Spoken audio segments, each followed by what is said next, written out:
नमस्कार विद्यार्थी मित्रांनो, मी Krunal sir, Kalpataru educational services Nagpur आणि Gadchiroli.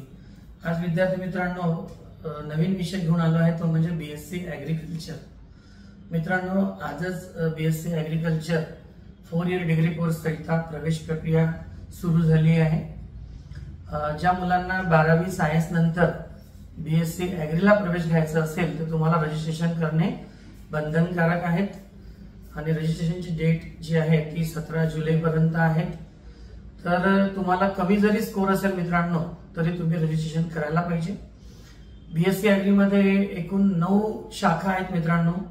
BSc agriculture, BSc horticulture, BSc fishery science, food technology, dairy technology, agriculture engineering, BSc agriculture engineering असेल, business and management असेल, असे जो फॉरेस्ट्री आहे, वनविद्या आहेत, अशा 9 आहेत। त्याच्यामध्ये सर्वात चांगलं म्हणजे बीएससी कृषी ऑनर्स, याला आताही चांगली डिमांड आहे।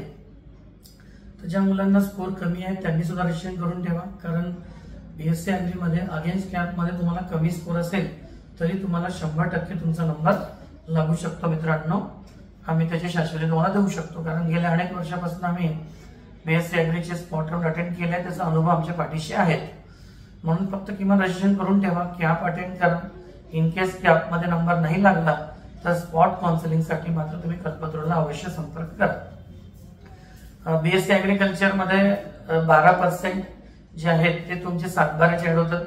जर तुमच्या आई वडील किंवा आई वडिलांच्या आई वडील म्हणजे तुमच्या आजी आजोबाच्या नावाने जरी तुमच्याकडे सातबारा असेल तरी तुम्हाला त्याचे 12% ऍड होतात। आणि बीएससी ॲग्रीला मित्रांनो नीट पण चालतं, जेडब्ल्यू पण चालतं आणि एमएसटी सीटी पण चालतं। ज्याच्यामध्ये जास्त स्कोर असेल त्या बेसवर तुम्ही बीएससीचं रजिस्ट्रेशन करू शकता। सर्व प्रवेश प्रक्रिया ऑनलाईन आहे, काळजीपूर्वक करा। सर्व नवीन नियमावली आलेली आहे ते नीट रीड करा आणि त्यानंतरच स्वतः करण्याचं धाडस करा। आणि जर तुम्हाला कसल्याही प्रकारची आयडिया किंवा माहिती नसेल तर मला असं वाटतं की तुम्ही 5-10 हजाराचा विचार न करता कल्पतरू सारख्या एका नामांकित आणि विश्वसनीय ट्रस्टेड काउन्सिलिंग सेंटर थ्रू आपली प्रवेश प्रक्रिया करायला पाहिजे।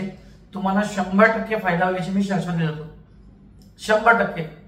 कारण अगेन्स्ट कॅप मध्ये तुम्हाला कॅप पेक्षाही चांगलं कॉलेज मिळू शकते आणि त्यासाठी कॅप कसे अटेंड करावे, 3 राऊंड करून बेटरमेंट करून चांगल्यात चांगलं कॉलेज कसं मिळवावं, रजिस्ट्रेशन, डॉक्युमेंट व्हेरिफिकेशन, ग्रीव्हन्स मध्ये जर काही त्रुटी आल्या तर कशा सॉल्व्ह कराव्या, फायनल मेरिट लिस्ट बघून आपला मेरिट नंबर चेक करून प्रिव्हियस इयरचे कोणते कॉलेज मिळू शकतात, कट ऑफ बघून हे कसे चेक करायचे सर्व काउन्सिलरला माहित असतं। आणि सर्वात महत्वाचं कॉलेजची हिस्ट्री, कुठे प्लेसमेंट आहे, कुठे नॅक एमबीए झालेला आहे, कोणत्या कॉलेजमध्ये रेग्युलर फॅकल्टीज आहे, कुठे चांगला तुम्हाला प्रॅक्टिकल नॉलेज मिळेल, हे सर्व मित्रांनो एक स्टँडर्ड काउन्सिलरला माहित असतं। म्हणून 10,000 वाचवण्याच्या चक्करमध्ये तुम्ही आपलं लाखोचं नुकसान करू नका आणि कल्पतरू सारख्या चांगल्या काउन्सिलिंग सेंटर मधूनच आपल्या प्रवेश प्रक्रिया करा। जर तुम्हाला हा व्हिडिओ आवडला असेल तर लाईक करा आणि आपल्या जास्तीत जास्त मित्रांना शेअर करा आणि पुढील अपडेटसाठी हे चॅनल सबस्क्राईब करा। जर माझी कोणतीही मदत लागली असेल तर माझा हेल्पलाईन नंबर नोट करा, 7588773101। परत एकदा रिपीट करतो, 7588773101। ओके मित्रांनो, थँक्यू व्हेरी मच।